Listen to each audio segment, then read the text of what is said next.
साध संगत जी, प्रेम से कहना, धन निरंकार जी।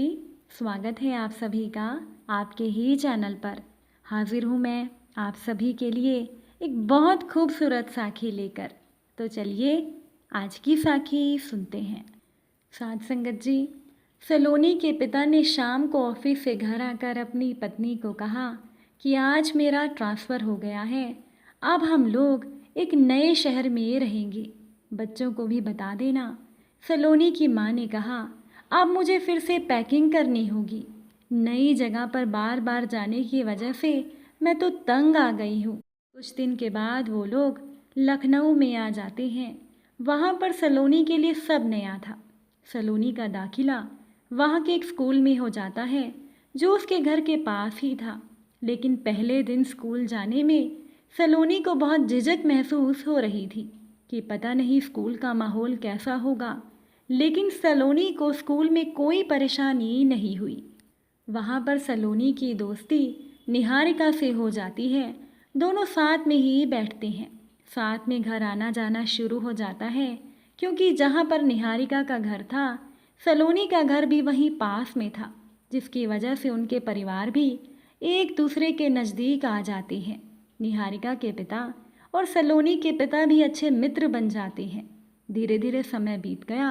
स्कूल के बाद अब वो दोनों लड़कियां कॉलेज में आ गई और अब उन दोनों की उम्र शादी की हो चुकी थी। सलोनी की माँ अपने पति से कहती है, मुझे लगता है अब हमें सलोनी की शादी कर देनी चाहिए। तो सलोनी के पिता ने कहा, तुम ठीक कह रही हो, मैं कोई अच्छा लड़का देखता हूँ। अब एक दिन सलोनी के पिता और निहारिका के पिता एक साथ एक बाग में टहल रहे थे और दोनों बातें कर रहे थे अपनी अपनी बेटियों की शादी के बारे में कि तभी निहारिका के पिता का एक मित्र निहारिका के पिता से कहता है कि दोस्त, अगर तुम्हें कोई ऐतराज़ ना हो तो निहारिका के लिए मेरी नज़र में एक बहुत ही अच्छा लड़का है। लड़का बैंक में नौकरी करता है, लेकिन उसके पिता नहीं है। लड़के का वेतन भी अच्छा खासा है। लड़का किराए के घर में रहता है, लेकिन धीरे धीरे वो अपना घर भी खरीद लेगा। निहारिका के लिए इससे अच्छा लड़का तुम्हें नहीं मिलेगा।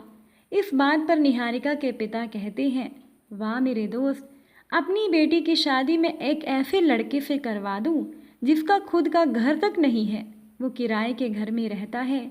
उन दोनों की बातें सलोनी के पिता भी सुन रहे थे। सलोनी के पिता निहारिका के पिता से कहते हैं, अगर तुम्हें कोई ऐतराज़ ना हो दोस्त, तो क्या उस लड़के से मैं अपनी सलोनी की शादी कर सकता हूँ। तभी निहारिका के पिता ने कहा, तुम अपनी बेटी की शादी एक ऐसे लड़के से कराना क्यों चाहते हो जिसके पास खुद का एक घर भी नहीं है। तब सलोनी के पिता ने हंसते हुए कहा कि मुझे अपनी बेटी की शादी लड़के से करानी है, उसके घर से नहीं। अब कुछ दिनों के बाद निहारिका का भी एक जगह रिश्ता तय हो जाता है। तो निहारिका के पिता शादी का कार्ड देने सलोनी के घर जाते हैं और बोलते हैं कि मैंने अपनी निहारिका की शादी एक बहुत बड़े घर में तय कर दी है। निहारिका के होने वाले ससुर बहुत पैसे वाले हैं, वो खानदानी रईस हैं, उनका अपना लाखों करोड़ों का व्यापार है। तब इस पर सलोनी के पिता पूछते हैं कि वो लड़का क्या करता है। निहारिका के पिता ने कहा, अरे उस लड़के के घर में इतना पैसा है कि उसे तो कुछ करने की ज़रूरत ही नहीं। हाँ, कभी कभी अपने पिता के व्यापार के सिलसिले में जब उसके पिता बाहर जाते हैं तो वो उनके काम को संभाल लेता है। मेरी बेटी के होने वाले घर में बहुत सारे नौकर चाकर हैं, अब तो मेरी बेटी राज करेगी। अब सलोनी के पिता कुछ कहते, निहारिका के पिता ने कहा, छोड़ ना दोस्त, मेरी बेटी की शादी इस महीने में है, तुम पूरे परिवार को लेकर ज़रूर आना। अब दोनों सहेलियों की शादी, सलोनी और निहारिका की शादी 15 दिनों के आगे पीछे हो जाती है। सलोनी की भी शादी हो जाती है। दोनों सहेलियां अपने अपने घर अपने अपने ससुराल में चली जाती हैं।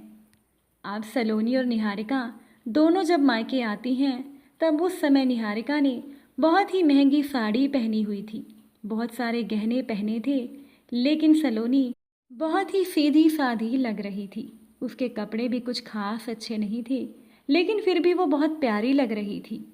तब इस बात पर निहारिका के पिता ने कहा, देखा दोस्त, तू मेरी बेटी को देख और अपनी बेटी को देख।